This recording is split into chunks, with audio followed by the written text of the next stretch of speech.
Hi friends. Hi friends, it's good to be back with you for I think our last spiritual formation class. Looking forward to the journey continuing with you guys. Some thoughts on Addiction and Grace, the book we're reading right now for spiritual formation. Don't think I've ever really read a book like this, and so I'm looking forward to that. So it's kind of my first go around specific to a general book on addiction and grace. I've read several things on specific to pornography and that particular addiction. So a more general book like this that's not quite so science is new to me. So I appreciate this perspective. I'm struggling a little bit with the idea of addiction not having a physical or biological component. So I'm still kind of mulling that part of it over. Although I completely agree that people can be in bondage to things like desire of control or desire to be liked or those kinds of things, but I'm struggling with calling that an addiction, as in an addiction to alcohol or to other drugs or to pornography or to things that have that biological component. So I'm still struggling with that a little bit, just confess that to you, and looking to just be open to what that means and what that could mean as we go forward with this book, but just being honest about that.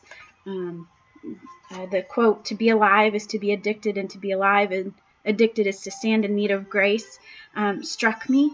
And so something I really need to kind of think for myself what that looks like and what that could mean. And I don't have a real reaction one way or another right now. I'm just open to exploring that in my own self. I really appreciated probably the most from this chapter the idea that spiritually addiction is tied to idolatry.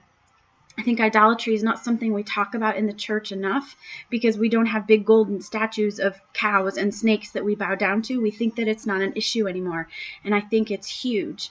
And our idols are often ourselves or our comfort or other things.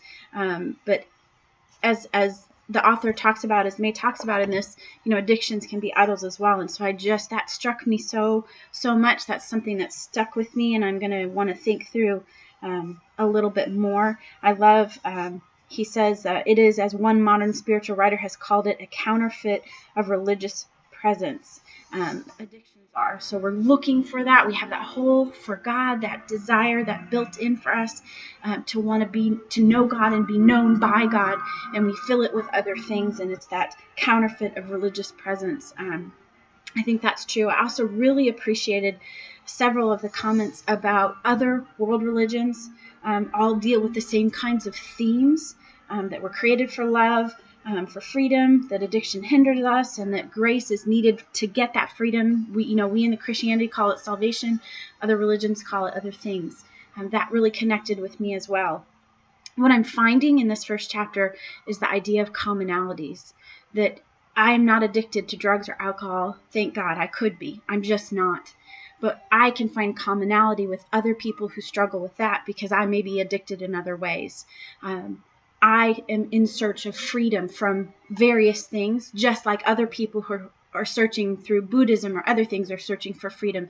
And so you can find commonality in these things, a way to connect to people in relationship, in one-on-one, that then can begin conversations about Jesus. And so I think this book and these ideas are going to help me build those things. So I'm excited about that, and excited to be on the journey to learn more about what recovery looks like, particular to addictions, particular to grace, like this book talks about, and to look what deliverance really looks like. So I'm excited to be a part of that process.